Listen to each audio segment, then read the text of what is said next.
আমার গাছ থেকে একটা পাকা পেঁপে নিয়ে আসলাম। এই পাকা পেঁপেটা খেতে এতটা মজা।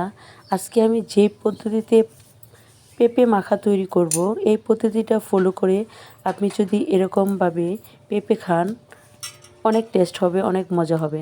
অনেকেই পেঁপে পছন্দ করে না, খেতে ভালো লাগে না। আর আজকে আমি যে পদ্ধতিতে পেঁপে মাখা করব।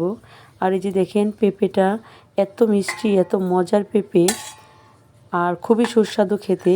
আজকে আমি কিন্তু অন্য উপায়ে এই পেঁপে মাখাটা তৈরি করব। অনেকেই জানে না পেঁপে এরকমভাবে খেলে অনেক টেস্ট হয়, অনেক মজা হয়। আজকে আমি যে পদ্ধতিতে পেঁপে মাখাটা করব, এভাবে যদি আপনি পেঁপে মাখাটা করেন, খেতে কিন্তু অনেক মজা হবে।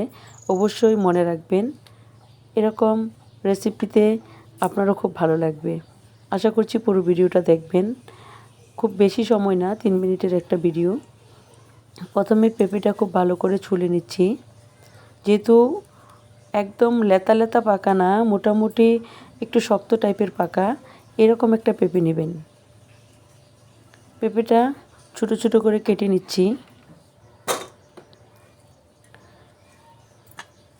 পেঁপে খেলে কিন্তু আমাদের খুবই ভালো লাগে, খুবই উপকারী একটা ফল। আর বাড়ির গাছের পেঁপে হলে তো আর কোনো কথাই নাই। পেঁপে কিন্তু আমার অনেক প্রিয় একটি ফল, খেতে খুবই ভালো লাগে। আপনিও এভাবে তৈরি করে খাবেন, আপনারও খুব ভালো লাগবে। যখনই আমার পেঁপে খেতে ইচ্ছে করে, আমি কিন্তু এরকম একটু কম পাকা পেঁপে এরকম করে খাই। আমার কাছে খুব ভালো লাগে। আশা করছি আপনাদের কাছেও খুব ভালো লাগবে। আর আমার এই ভিডিওটা ভালো লাগলে অবশ্যই লাইক, কমেন্ট, শেয়ার করবেন। আর আমার চ্যানেলটা অবশ্যই সাবস্ক্রাইব করে পাশে থাকবেন। তো আমি ছোটো ছোটো করে কেটে নিয়েছি। আমার কাটা কমপ্লিট হয়ে গেছে। আমি সম্পূর্ণ পেঁপে কাটবো না, কারণ সম্পূর্ণ পেঁপে খেয়ে শেষ করতে পারবো না। কিছু অংশ কেটে নিয়েছি। 2টা কাঁচামরিচ কুচি কুচি করে কেটে নিচ্ছি, কারণ অনেক বড় একটা পেঁপে। এটা 5-6 জন লাগবে এই পেঁপেটা শেষ করতে।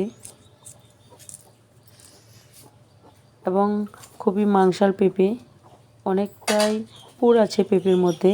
আর এই যে কালো কালো বিচি, এটা যদি বপন করে দিই আবারও কিন্তু গাছ হয়ে যাবে, পেঁপে গাছ। আমি সাথে দিয়ে দিচ্ছি বিট লবণ। অবশ্যই বিট লবণ দেওয়ার চেষ্টা করবেন। বিট লবণ দিয়ে পেঁপে খেলে পেঁপে অনেক মজা হয়, অনেক টেস্ট হয়।